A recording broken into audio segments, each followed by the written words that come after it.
Bonjour, je suis Adnan Azzouzi, votre professeur d'analyse numérique. Cette série de TD numéro 1 est consacrée aux étudiants de la filière SMP en semestre 3 qui sont inscrits à la faculté des sciences d'Ar el-Mehrez. Cette série sera consacrée à la résolution approchée des équations non linéaires de type f de x égale à 0. Donc, cette série, il y aura deux exercices. Le premier exercice sera consacré à la méthode de dichotomie et Newton-Raphson et le deuxième exercice sera consacré à la méthode de point fixe. Donc, avant de commencer ces deux exercices, je dois réexpliquer une chose qui est importante. En fait, pour f de x égale à 0, sauf pour les cas académiques, la plupart des équations non linéaires qui viennent d'un problème réel n'ont pas de solution exacte. Ou bien on n'arrive pas à trouver cette solution exacte.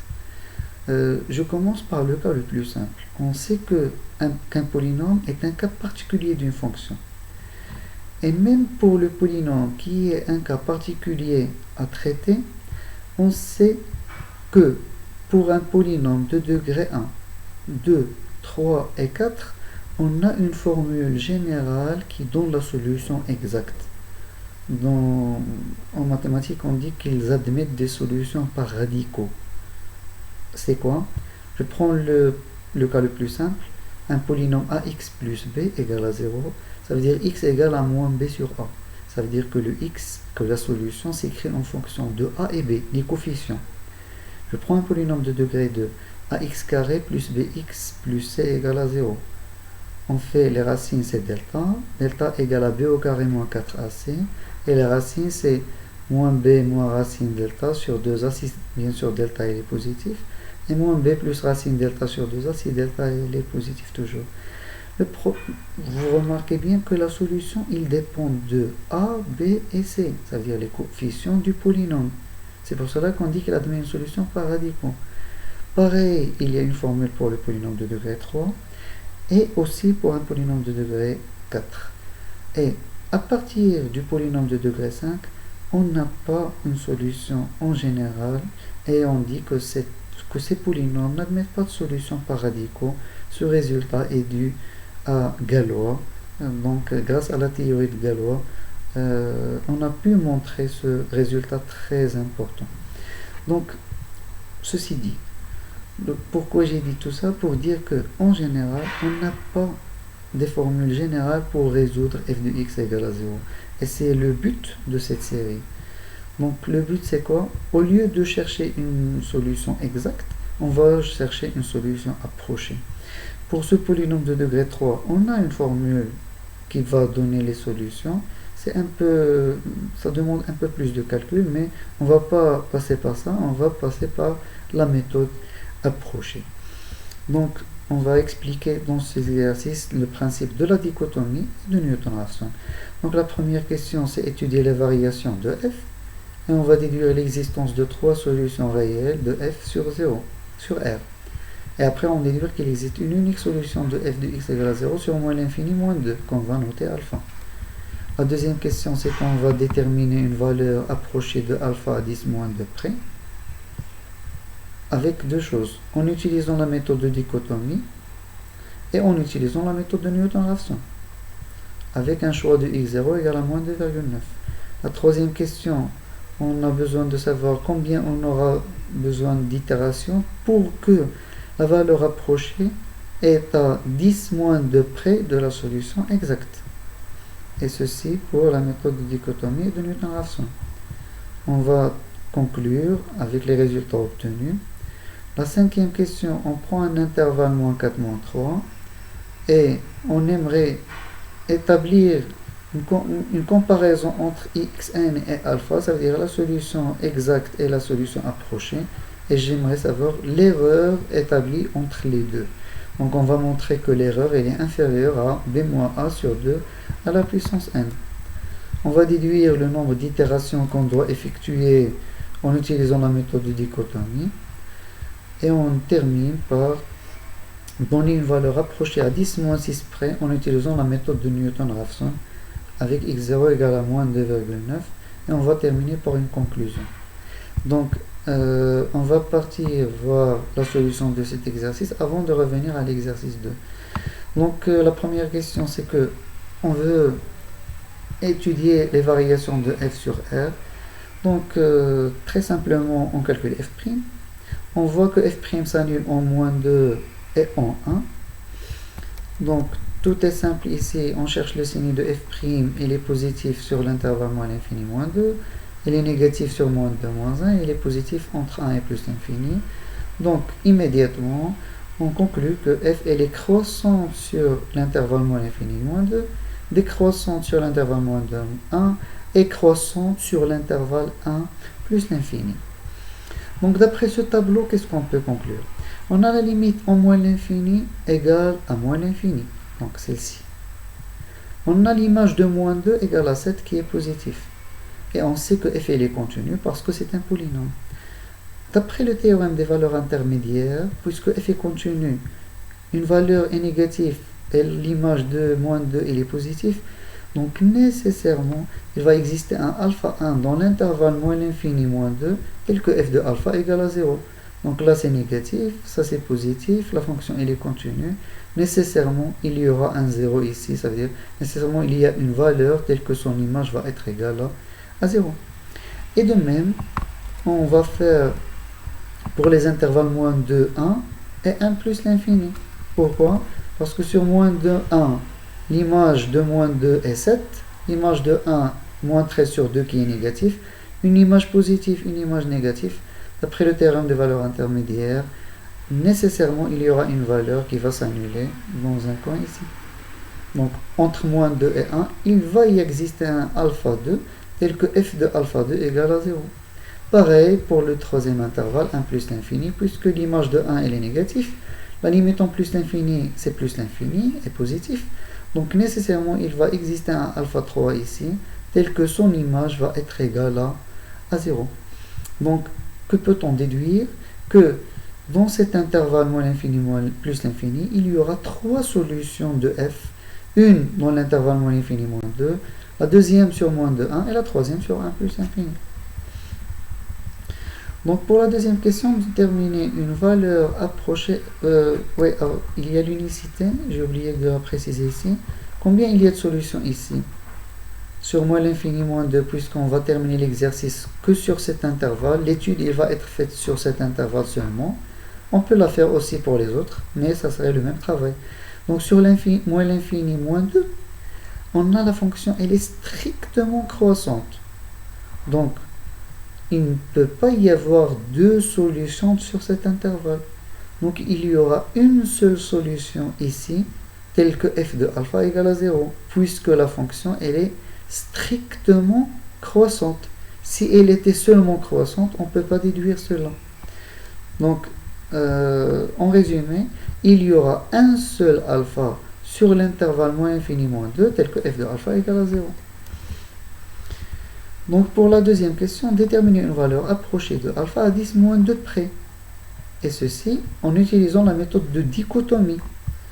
Il y a une indication ici, il demande de calculer f de moins 100, f de moins 10, f de moins 4 et f de moins 3. Donc après un calcul simple, f de moins 100 c'est 5 négatif, f de moins 10 négatif, f de moins 4 négatif, f de moins 3 positif. Et nous, qu'est-ce qu'on sait? On sait que f de alpha égale à 0 sur l'intervalle moins l'infini moins 2. Et puisqu'il y a une seule solution, qui est alpha, donc nécessairement le alpha va se trouver entre moins 4 et moins 3. Parce que là, la valeur elle est négative, l'image est négative, et l'image de moins 3 elle est positive. Donc on a mieux encadré le alpha maintenant.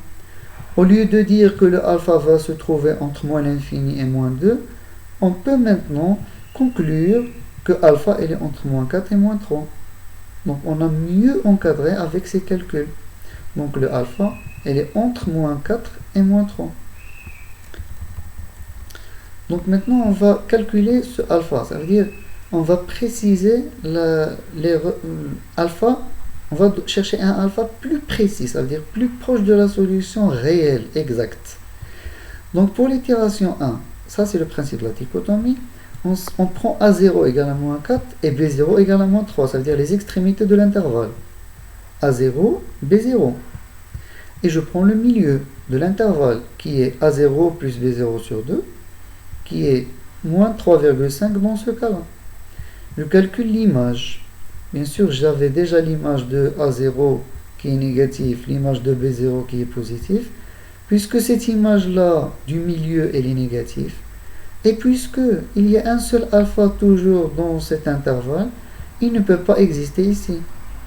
Il va exister dans l'intervalle moins 3,5, moins 3, puisque l'image ici est négative, et l'image ici, elle est positive. Donc le alpha va se trouver entre deux valeurs qui ont des images différentes, d'après le théorème de valeur intermédiaire. Donc, déjà au début on avait dit que la solution elle est sur cet intervalle, mais en calculant l'image du milieu, on a précisé mieux l'encadrement de alpha. Donc le alpha il se trouve précisément ici, sur moins 3,5, moins 3. Donc je prends cette conclusion et je commence une nouvelle itération. Donc, puisque le début c'était A0, B0, après ça va être A1, B1. Donc, le B0 ne va pas changer, il va devenir B1, mais avec aucun changement, parce que l'extrémité à droite c'est moins 3. Par contre, le A1 va devenir moins 3,5. A1 va devenir moins 3,5, donc il va passer là. Puisque dans la deuxième itération, on sait que le alpha se trouve entre moins 3,5 et moins 3. Donc, qu'est-ce que je fais? Pareil, le même processus. Ça veut dire, je prends le milieu de cet intervalle, qui est A1 plus B1 divisé par 2, qui est moins 3,25. Je calcule son image, je trouve que son image c'est négatif. Donc, l'image de ça négatif, l'image de B1 positif, nécessairement la solution va se trouver ici. Bien sûr, il ne peut pas se trouver ici parce que les deux images ils sont négatifs dans ce cas-là. Donc, le alpha, c'est entre moins 3,5 et moins 3. Donc, pareil, l'itération 3, c'est moins 3,5 pour A2 maintenant. Et le B2, il ne va pas changer par rapport à B1, c'est toujours moins 3. Pareil, je calcule le milieu, je calcule son image, je vois est-ce que c'est positif, est-ce que c'est négatif, et je choisis d'après le théorème des valeurs intermédiaires. Donc, ici, toujours, la solution, c'est entre le milieu et l'extrémité à droite. Jusqu'à ce qu'on arrive à l'itération 5. Regardez ce qu'on va maintenant calculer. Donc ici pour l'itération 4, pardon. Donc le milieu, c'est l'image, elle est négative. Là, l'image elle est positive. L'image ici, elle est négative. Donc le alpha va se trouver pour la première fois dans la première moitié de l'intervalle et pas dans la deuxième. Donc le alpha va se trouver entre moins 3,25 et moins 3,0625. Donc ça c'est le nouveau A4 et ça il va être, et cette valeur va devenir le B4. Donc dans ce cas là le alpha se trouve ici et pas ici comme tout à l'heure. Donc A4 égale à ça, B4 égale à ça, et je continue toujours. Donc je calcule le milieu, je calcule l'image du milieu et je fais un test de théorème de valeur intermédiaire. Là je vais m'arrêter ici et je ne vais pas expliquer ici, j'aimerais bien l'expliquer dans ce tableau, pourquoi je me suis arrêté à l'itération 7. Donc, dans ce tableau, ça va se répéter tous les calculs qu'on vient de faire, mais qui sont bien illustrés avec le tableau. Donc, tout ce qu'on a fait tout à l'heure, je le refais ici, avec ce tableau.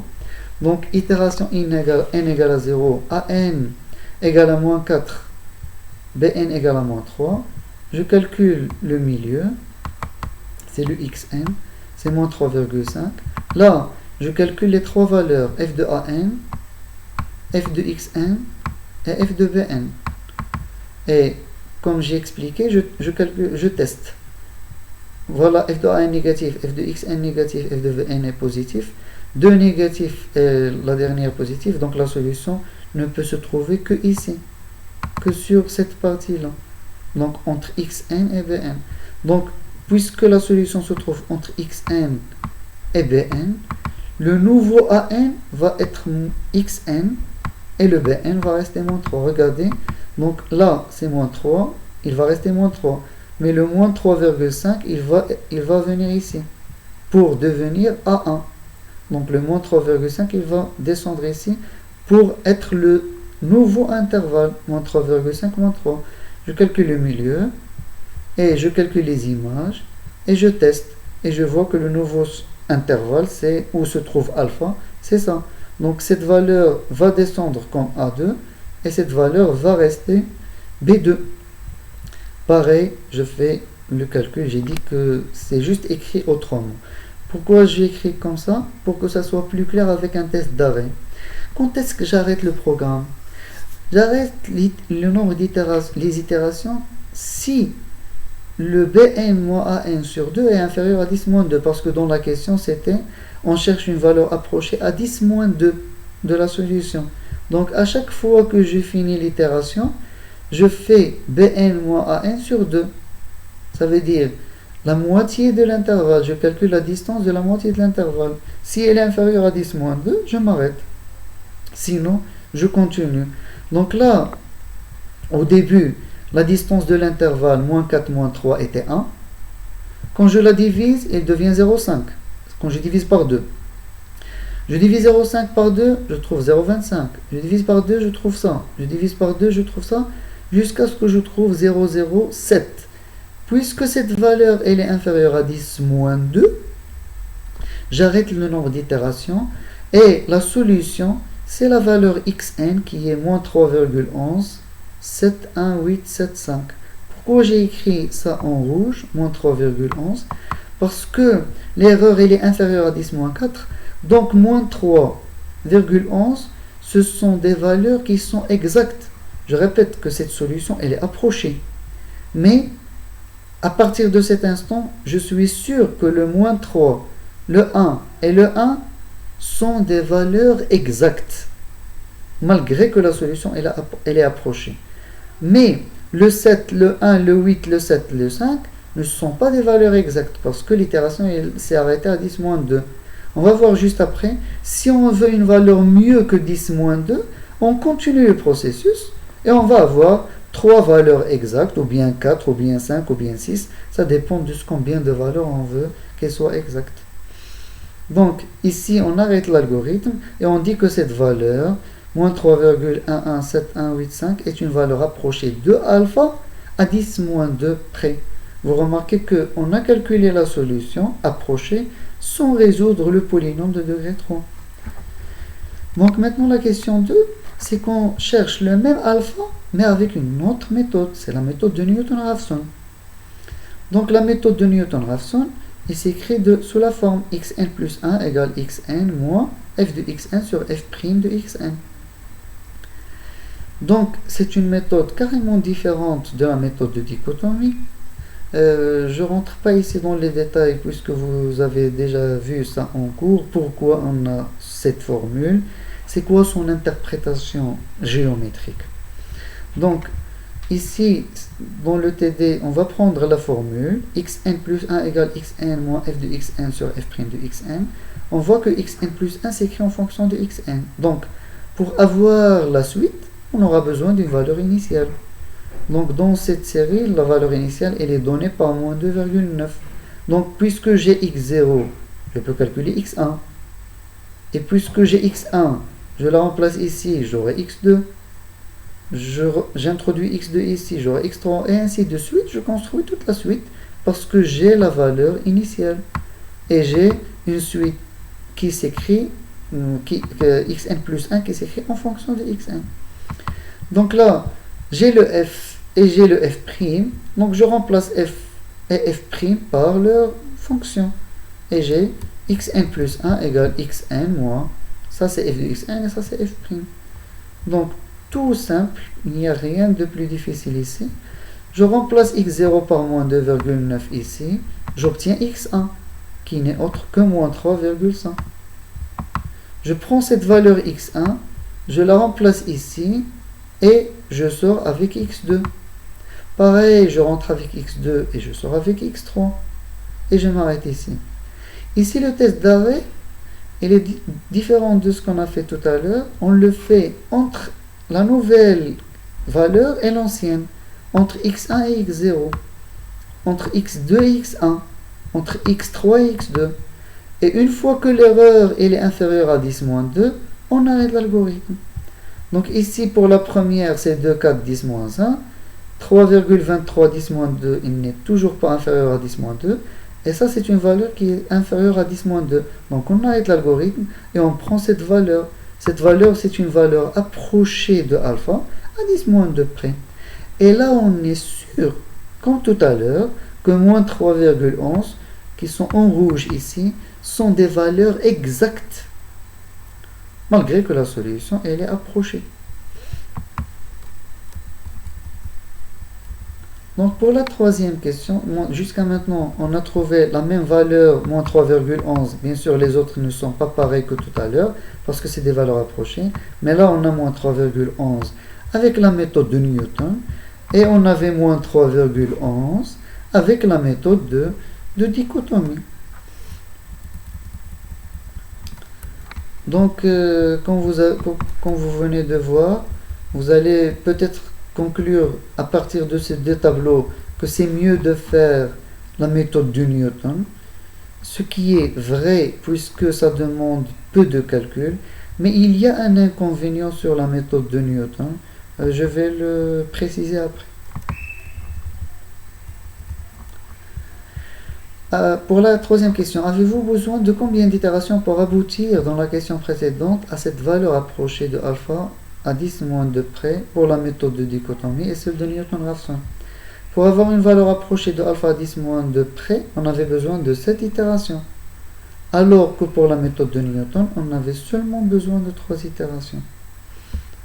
Que peut-on conclure? Bien sûr, on a cherché la valeur alpha avec une même précision, ce qui est 10-2, et on a constaté que la méthode de Newton-Raphson demande moins d'itérations que la méthode de dichotomie.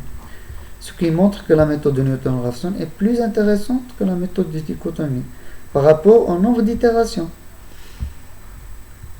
Mais c'est là où je dois préciser une chose, c'est quoi? C'est que si la méthode de Newton elle est aussi rapide, elle est rapide par rapport à la méthode de dichotomie, et que le problème majeur de la méthode de dichotomie c'est le nombre d'itérations, il y a un point inconvénient à la méthode de Newton-Raphson, c'est quoi? C'est le choix de x0. Donc là, c'est donné dans l'exercice x0 égale à moins 2,9. Et il est donné pour une raison. Il est en fait proche de la solution qui est moins 3,11. Donc moins 2,9, on va dire qu'il est un peu proche de la solution moins 3,11. Mais qu'est-ce qui arrive? Le problème de x0 en général, si elle est un peu loin de cette solution, on peut ne pas converger vers cette solution. Je peux remplacer x0 et à la fin je tombe sur une autre solution. Vous allez me dire qu'il y a une seule solution sur cet intervalle, oui, mais on ne doit pas oublier qu'il y a deux autres solutions sur les deux autres intervalles. Et on peut sauter faire les deux autres intervalles. Ça, c'est un problème majeur de la méthode de Newton. Et même dans la théorie que vous avez vue dans le cours, en fait, cette méthode converge toujours. La méthode de Newton converge si x0 appartient au voisinage de la solution. Je répète, on ne sait pas la solution parce qu'on la cherche. On cherche la solution. Et on doit prendre un x0 qui est proche de la solution qu'on ne connaît pas. Donc c'est quoi la meilleure manière de résoudre ça définitivement? C'est que, qu'est-ce qu'on fait? On commence par la méthode de dichotomie. Et une fois qu'on a un intervalle qui est petit, par exemple moins 3,25 moins 3, ça c'est un intervalle qui n'est pas trop large, là on peut passer à la méthode de Newton. Comme ça je suis sûr que la solution, elle est proche de la solution. On sait que ici, la solution qu'on cherche, elle est proche de la solution exacte parce que l'intervalle, il n'est pas assez large. Si on avait un intervalle moins 7, 1, l'intervalle, elle est large. Mais moins 3,25, moins 3, l'intervalle, il n'est pas trop large. Et on peut, là, partir vers la méthode de Newton. Donc, mais vous allez peut-être voir ça plus avancé dans les séances d'après ou bien dans l'année prochaine. Mais cette année, je pense que la plupart du temps, la solution x0 va être donnée pour ne pas trouver ce type de problème.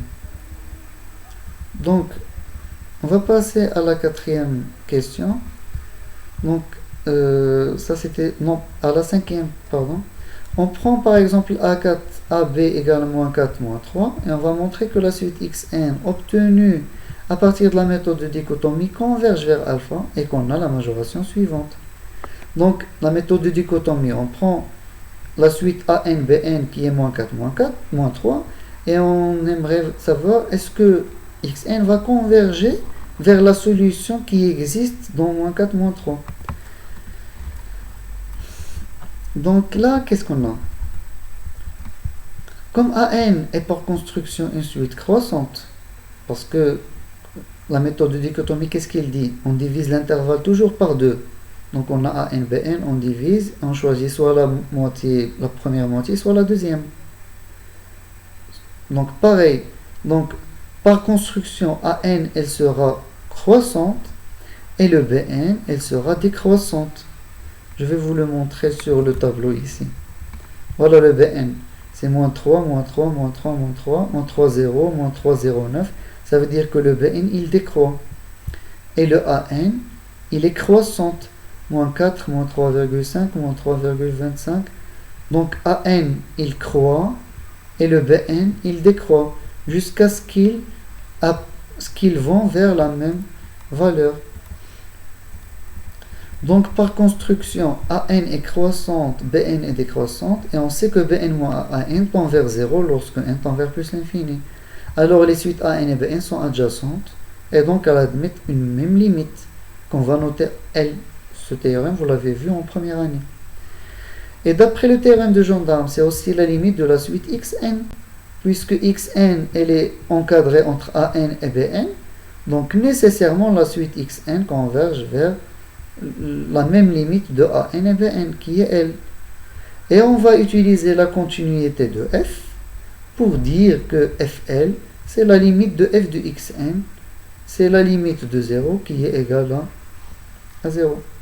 Donc les suites AN et BN convergent toutes les deux vers L qui est une solution de l'équation f de x égale à 0. Donc là, f de xn va converger vers f de alpha, et f de alpha c'est 0, donc c'est égal à 0. Donc le L égale à alpha. Donc puisque maintenant on a montré théoriquement que la solution converge vers L, on va montrer la majoration suivante. Xn moins alpha, elle est inférieure à b moins a sur 2 à la puissance n. Donc on sait que xn est défini par an plus bn sur 2. Et que pour chaque itération de rang n, on a alpha, elle appartient à an, bn. Donc on commence par le début. Si alpha elle est entre a0 et b0, ça veut dire que x0 moins alpha, elle est inférieure à b0 moins a0, parce que la distance de l'intervalle c'est b0 moins a0. Et puisque les deux ils sont à l'intérieur, donc la différence elle est inférieure à la distance maximale de l'intervalle, qui est b0 moins a0, qui n'est autre que b moins a sur 2 à la puissance 0. Je l'écris comme ça parce que le résultat il est comme ça. Donc xn moins alpha b moins a sur 2n. J'écris 2 à la puissance 0, c'est 1. C'est juste pour avoir la même formule du résultat qu'on veut montrer. Donc x0 moins alpha inférieur à b moins a sur 2 à la puissance 0. Car b c'est b0 et a c'est a0. L'itération qui suit, alpha elle est dans a1 et b1. Donc pareil, x1 moins alpha elle est inférieure à b1 moins a1, la distance maximale de l'intervalle, qui est b0 moins a0 sur 2. Pourquoi? Parce que on a deux cas dans la première itération. Soit la solution va se trouver dans la première moitié, qui est a0 A0 plus B0 sur 2, soit il va se trouver dans la deuxième moitié, qui est A0 plus B0 sur 2 et B0. Et dans les deux cas, la distance de cet intervalle, ou bien la distance de cet intervalle, c'est la distance de la moitié de l'intervalle, qui est B0 moins A0 sur 2. Donc, qui est B moins A sur 2 à la puissance 1. Donc là aussi, on a la même formule qu'on veut montrer. Et ainsi de suite, on peut continuer le processus comme ça, jusqu'à ce qu'on trouve que alpha elle est entre AN et BN. Donc à xn moins alpha elle est inférieure à la distance maximale Bn moins AN, et qui est égal à Bn moins 1 moins AN moins 1 sur 2. Donc à chaque fois, Bn moins AN c'est la moitié de la distance de l'intervalle antérieur divisé par 2. C'est ça la dichotomie, on divise toujours par 2. Et Bn moins 1 moins AN moins 1 c'est Bn moins 2 moins AN moins 2 divisé par 2. Donc 2 fois 2 c'est 2 au carré. Et pareil jusqu'à ce qu'on trouve B0 moins A0 sur 2 à la puissance n. Ça veut dire 2 fois 2 fois 2. Donc à partir de là, c'est 2 fois 2 fois 2 et ainsi de suite. Donc du coup, on est arrivé à la majoration suivante. Xn moins alpha inférieur à B moins A sur 2 à la puissance n. Je répète, Xn, c'est la solution approchée qu'on construit avec la méthode de dichotomie. X1, X2, X3, X... Et le alpha, c'est la solution exacte. Donc la solution approchée moins la solution exacte, elle est inférieure à B moins A sur 2 à la puissance n. Que peut-on déduire de cette majoration? B moins A, c'est une constante. Et 2 à la puissance n, quand n tend vers plus l'infini, 2 à la puissance n converge vers plus l'infini. Donc une constante sur plus l'infini, c'est 0. Ça veut dire que xn, puisqu'il converge, il va converger vers alpha. Donc xn va converger vers alpha. Donc à partir de cette majoration, on va déduire le nombre d'itérations qu'on doit effectuer en utilisant la méthode de dichotomie pour aboutir à une valeur approchée à 10 moins 6 près. Tout à l'heure, on a fait 10 moins 2 et là, on fait 10 moins 6 près. D'après la question précédente, ça veut dire cette majoration, donc pour avoir une valeur approchée de alpha à 10 moins 6, on aimerait avoir xn moins alpha inférieur à 10 moins 6. Et puisque xn moins alpha est inférieur à ça, il suffit que b moins a sur 2 à la puissance n soit inférieur à 10 à la puissance moins 6. Comme ça, on va déduire automatiquement que xn moins alpha elle est inférieure à 10 moins 6. Parce que ça, on sait qu'il est inférieur à b moins a sur 2 à la puissance n.